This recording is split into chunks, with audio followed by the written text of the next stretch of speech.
So yes, and I would argue that to make these assets improve, they can be improved, but they can also deteriorate. So with physical health, you maintain them and you improve it by exercising and by eating well, by having a good nutrition. And the more you improve it, the more energy you get, the better you can perform everything you do in your life, and you feel happier. And with mental health, it's the same. It's learning new skills, learning the trends, learning something new, something that can help in creating better products and services, which can then allow you to ask for a bigger raise, not just enough to cover for inflation. Or you can even learn economics and business and start your own business and get paid even more money for creating the products and services. And then you suddenly start delegating, other people do the implementation, and you essentially just take a bigger share of the pie than you would as an employee. So that's why mental health and physical health are your most important assets. So your physical health and your mental health, they can be appreciating assets or they can be depreciating assets. So what is this? So assets, they can be appreciating or they can be depreciating. So appreciating assets, you can essentially think of it as assets that lose value over time. No, I said it wrong. Appreciating assets gain value over time. They don't lose.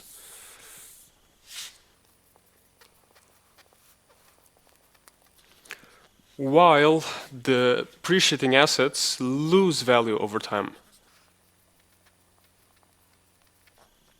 So what's an example of an appreciating asset? It can be stocks in a growing company. So let's say stocks in NVIDIA, for example. That stock has been growing like crazy. Editor, show the graph of NVIDIA.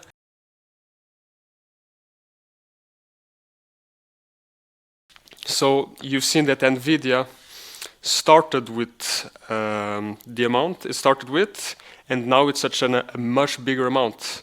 So if you bought NVIDIA stocks 1 year ago and you held them, you owned it, over time, after 1 year, the asset appreciated, gained more value, so now it's worth more money, and you essentially got a lot of money without doing anything because your asset appreciated. So that's an appreciating value, appreciating asset. And what can be an example of the depreciating asset? It can be a car, for example. It can be a car. So when you buy a car, it costs a certain amount, let's say $10,000. That's how much the car cost when you bought it. And then after 1 year, the amount that you can sell for the car is much less. So let's say $7,000, right? So you bought the car at $10,000, but sold it at $7,000, or you don't sell it, you keep it, but you have lost $3,000. While with NVIDIA, calculate the difference and see how much money the person would gain, editor, after 1 year. That would be how much you would have gained after 1 year with NVIDIA. So this is the difference between an appreciating and a depreciating asset. Okay, and how can mental health and physical health apply to this? So mental health and physical health. So I will give you 2 examples. With physical health, let's say you have the same person at 16 years of age. Here you have person A. Here you have person B. So person A at 16, and let's see how much their physical health changes over 4 years, let's say 4 years. So person A likes to party a lot. Parties a lot and likes smoking and likes drinking alcohol. While person B goes to the gym and eats healthy. Okay, so let's say they do this every week, which then becomes every month, which then becomes every year for 4 years. So at 20 years of age, person, and let's say that they all started with the same body, right? Same physique, same weight, same height. Person A's body has become worse over time, so by drinking lots of alcohol, by partying a lot, and by not eating healthy, has gained a lot of weight, has become, let's say, overweight, while person B has become muscular, has gotten a good physique over 4 years of going to the gym. Every week, every month, for 4 years. I want to do that. Let's see if I can do that in the next 4 years. So, based on this, right, the physical health of person A has become a depreciating asset. Over time, person A has less and less energy, so the person becomes tired more easily when performing a task or does not have as much patience, while person B has more and more energy over time, so they can work longer, they can focus better. So in this example, person B's physical health is an appreciating asset. He's constantly able to lift more weights, so his muscles are able to perform more work, which then carry over to his job. If he's a construction worker or an athlete, it improves that, so they gain value over time. While person A has a depreciating asset, his physical health is a depreciating asset, so over time they are worse off, so they have less energy, which then affects their safety, belonging, and esteem needs. And now let's go to mental health. Find some examples. Person A and person B. So person A learns something new every day.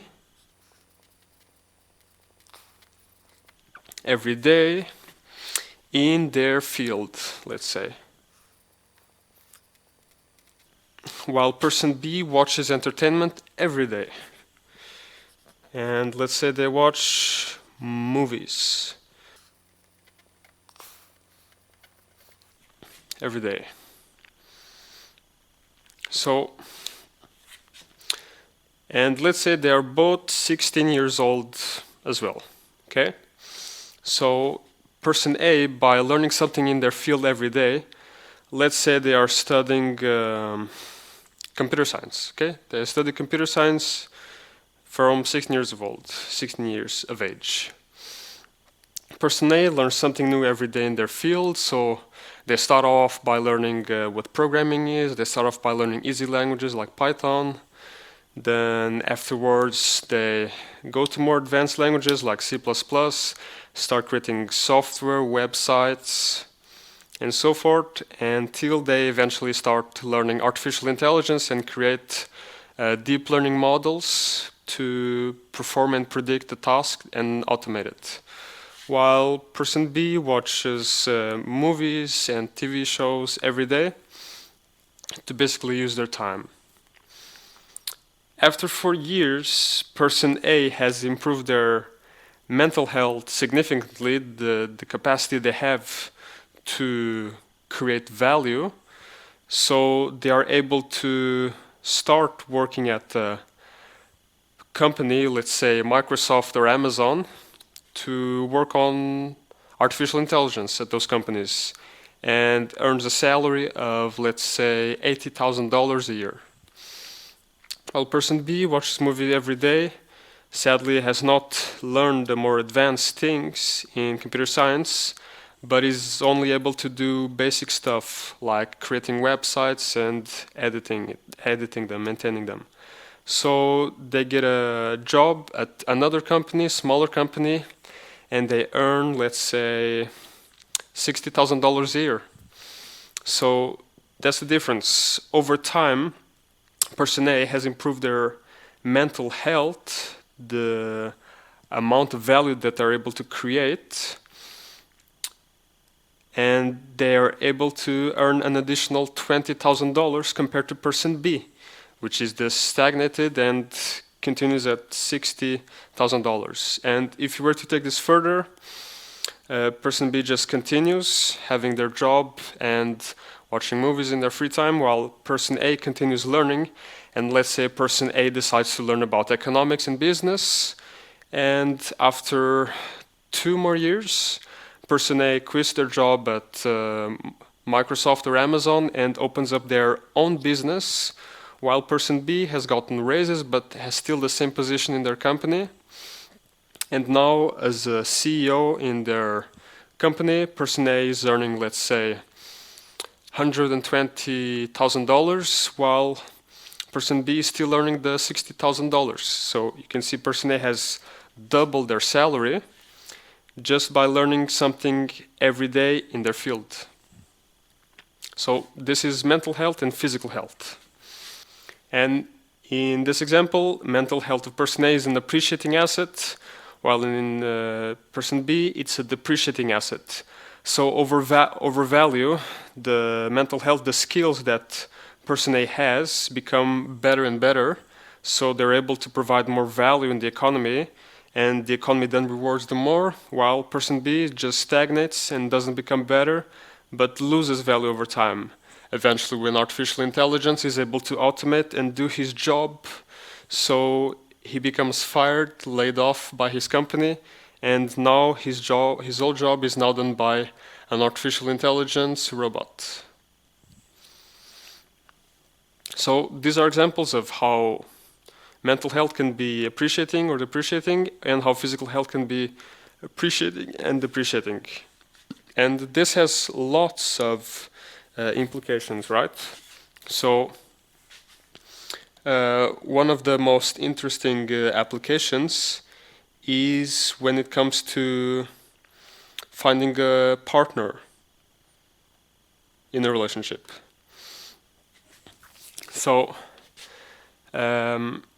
when looking at attraction between men and women, they are attracted to a person of the opposite sex based on the other's physical health and mental health. So let's say with men, they see a woman is in good shape, goes to the gym, takes care of herself, her appearance. For men, that woman is very attractive, and additionally, if she has a very good job like a doctor, even more attractive to the guy, to the man. So there is attractive to men, and and vice versa. If you have a guy that is an athlete, the women are attracted to the guy, right? So it's like a spectrum.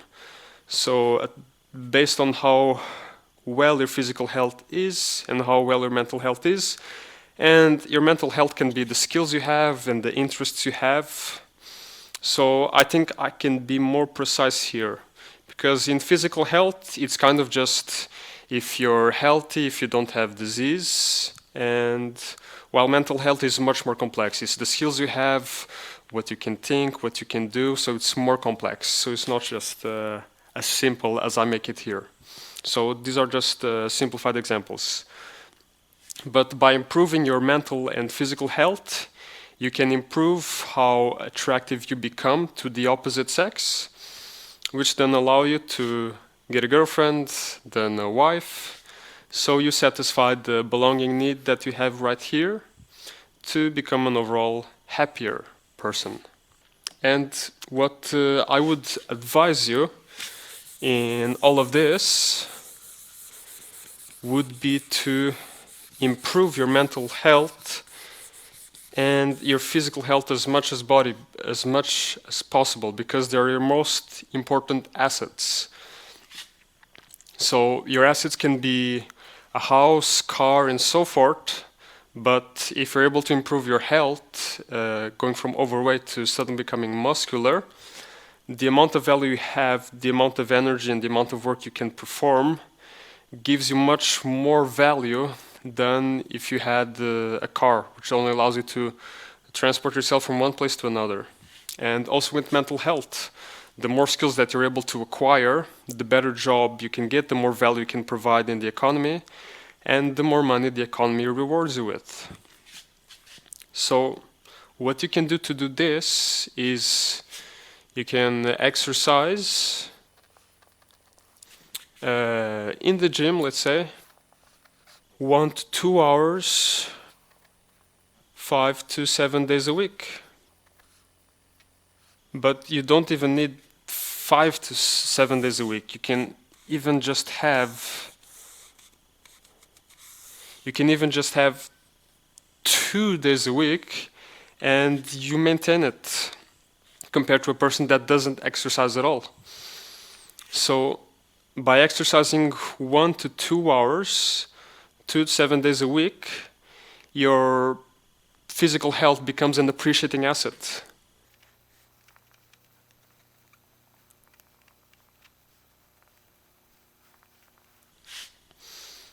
And the other thing that you can do by learning in your field, let's say the same 1 to 2 hours, and it's crazy, 1 to 2 hours is very little. And 2 to 7 days a week, yeah, the same thing. Obviously, the more days you do, the more results you gain, because the more you invest. And by doing this and learning, it can be reading books, can be listening to audio podcasts, listening to podcasts. So whether you're a reader or a listener, both work. And by doing this, your mental health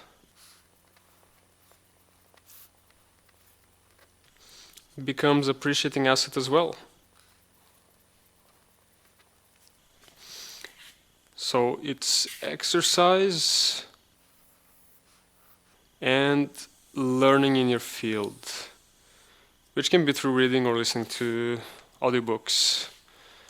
So by doing this, your mental health and your physical health become appreciating assets, which allow you to work more, to learn more, to create more value in the economy, which allows you to get a better job or gives you freedom to pursue your self-actualization, and covers essentially the Maslow's hierarchy of needs, which then makes you happy. And if you don't do this, so these are like the main things. So here it's exercise and gym, but it can also be nutrition, improving how you eat. Here it's learning in your field, but it can also be creating products or creating art, creating music. So these are essential guidelines. But when you stop doing these, then sadly your mental health and your physical health become depreciating assets.